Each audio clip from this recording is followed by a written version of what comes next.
ಎಲ್ರಿಗೂ ನಮಸ್ಕಾರ. ನನ್ನ ಹೆಸರು ಶೈಲಜಾ ಅಂತ. ವಿಶ್ವ ಮಹಿಳಾ ದಿನಾಚರಣೆಯ ಶುಭಾಶಯಗಳು. ಇವತ್ತಿನ ದಿವಸ ನನಗೂ ಒಂದು ಹೆಮ್ಮೆ ಇದೆ.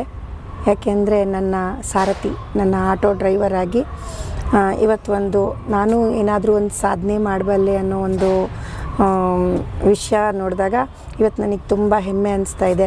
ರೋಡಲ್ಲಿ ಹೋಗೋರೆಲ್ಲ ವಿಶ್ ಮಾಡ್ತಾಯಿದ್ದಾರೆ ನನಗೆ ಹ್ಯಾಪಿ ವುಮೆನ್ಸ್ ಡೇ ಅಂತ. ಪ್ಲಸ್ ನಾನು ಈ ವೃತ್ತಿಗೆ ಬರೋದಕ್ಕೆ ಕಾರಣ ಕರೋನಾ ಟೈಮ್ನಲ್ಲಿ ನಾನು ಅದಕ್ಕೆ ಬಿಫೋರು ಸ್ವಲ್ಪ ಕಲಾವಿದೆ ಆಗಿದೆ. ಸಿಂಗಿಂಗು, ಡ್ರಾಮಾ, ರಂಗಭೂಮಿಲೆಲ್ಲ ಹೋಗ್ತಾಯಿದ್ದೆ. ಸೊ ಅದರಿಂದ ನಾವು ಜೀವನ ಮಾಡಬೇಕಾಗಿತ್ತು. ಕರೋನಾ ಆದಾಗ ಆಲ್ಮೋಸ್ಟ್ ಎಲ್ಲ ಪ್ರೋಗ್ರಾಮ್ಸ್ ಎಲ್ಲ ಸ್ಟಾಪ್ ಆಗೋಯ್ತು. ನಮಗೆ ವಿಧಿನೇ ಇಲ್ಲ. ಹಂಗಿರೋದ್ರಿಂದ ಸಾಧನೆ ಮಾಡೋದಕ್ಕೆ ಯಾವುದಾದ್ರೆ ಏನು, ಜೀವನ ಮಾಡೋದಕ್ಕೆ ಯಾವುದಾದ್ರೆ ಏನು, ಸುಳ್ಳು ಹೇಳ್ಬಾರ್ದು, ಕಳ್ತನ ಮಾಡಬಾರ್ದು, ಕೆಟ್ಟ ಕೆಲಸ ಮಾಡಬಾರ್ದು.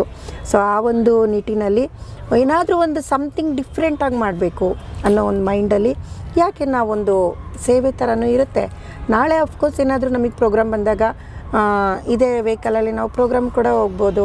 ಆ ಒಂದು ಮೈಂಡಲ್ಲಿ ಇದನ್ನು ಸ್ಟಾರ್ಟ್ ಮಾಡಿದೆ. ತುಂಬ ಕಷ್ಟನೇ ಅನುಭವಿಸ್ದೆ. ಅದಾದಮೇಲೆ ಇವಾಗ ನನಗೆ ತುಂಬ ಕಷ್ಟ ಅನುಭವಿಸಿದ್ದಕ್ಕೂ ಇವಾಗೊಂದು ಒಳ್ಳೆ ಹೆಮ್ಮೆ ಇದೆ. ಇದರಿಂದ ನಾನು 3 ಹೊತ್ತು ಊಟ ಮಾಡ್ತಾಯಿದ್ದೀನಿ, ನನ್ನ ಫ್ಯಾಮಿಲಿನ ನೋಡ್ತಾ ಇದ್ದೀನಿ. ಎಲ್ಲ ನನಗೆ ಖುಷಿ ಇದೆ. Thank you. ದಿವಸಕ್ಕೆ ಎಷ್ಟು ಸಂಪಾದನೆ ಮಾಡ್ತೀನಿ? ನಾನು ಸ್ಟಾರ್ಟಿಂಗಲ್ಲಿ ದಿವಸ ಮಧ್ಯಾಹ್ನವರೆಗೂ ಮಾಡ್ತೀನಿ. ನಾನು ಮಾರ್ನಿಂಗ್ 5:30 ಟು ಆಫ್ಟರ್ನೂನ್ 3:30 3:30ವರೆಗೂ ಮಾಡ್ತೀನಿ.